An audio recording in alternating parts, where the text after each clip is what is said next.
Hello, I'm Brother Dougie.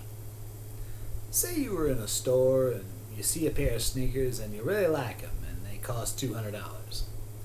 You'll stand there and talk yourself into buying them. You'll think, well, I just got paid so I can afford it. That money isn't currently earmarked for anything. The bills are current, there's food in the fridge. I can fit these sneakers into my budget.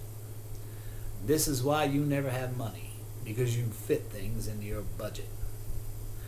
Now, imagine that you're in that store, standing in front of those sneakers, trying to make a decision. But instead of talking yourself into it, try another line of thinking.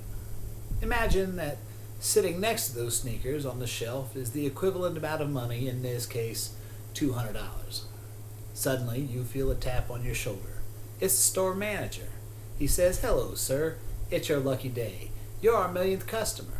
You can have those sneakers for free, or you can have the cash equivalent sitting right next to them." Now, I'm not going to tell you what to do in that situation, because it's not my job and I have no idea what your financial situation is. But you do very well. And I'm going to ask you to ask your own brain, because it will tell you if you ask. So I'm going to tell you how to do that. If you have so much money that you are never going to notice that missing $200, you should buy the shoes. They're worth it. But if you even think about taking that money, that's your brain trying to tell you those sneakers are not worth $200. Listen to your fucking brain. If at any point you think, $200 would sure come in handy right now, walk away. Your brain is trying to tell you to walk away. Listen to it.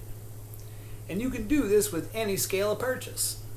Say you walk into a bar for a margarita, and on the bar you see a margarita and right next to it, $10 to $15.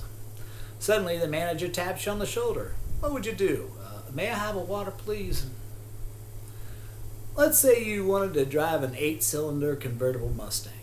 With sticker, tax, interest on, say, a 7-year loan, you're looking at about $70,000.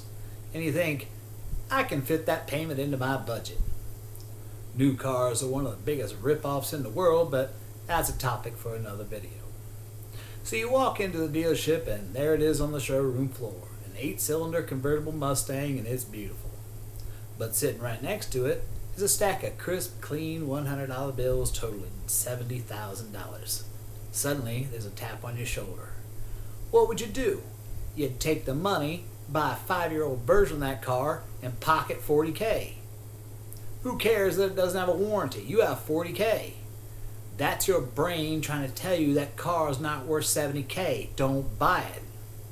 You may think, well, what if the motor dies and I don't have a warranty? Well, buy another one. If you spend money correctly, you're always going to have a bunch of money in the bank. Even if the motor and the transmission die, that's maybe, $5, $10K at most? A lot cheaper than the $40K you saved on the car, isn't it? And now you got a new motor and transmission, and the car is basically good as new. Let's say you wanted to buy a 3-bedroom home in LA. That costs about $1 million. With 30 years of interest, about $2 million. But you think, I can fit that payment into my budget. So, you have a real estate agent take you down to see the house, but when you arrive, you notice on the porch a stack of $100 bills totaling $2 million. Suddenly, you feel a tap on the shoulder. What would you do? Yeah, you'd take that money and get the fuck away from LA as that money would carry you. That's your brain trying to tell you the house is not worth $2 million. Don't buy it. I'm Brother Dougie.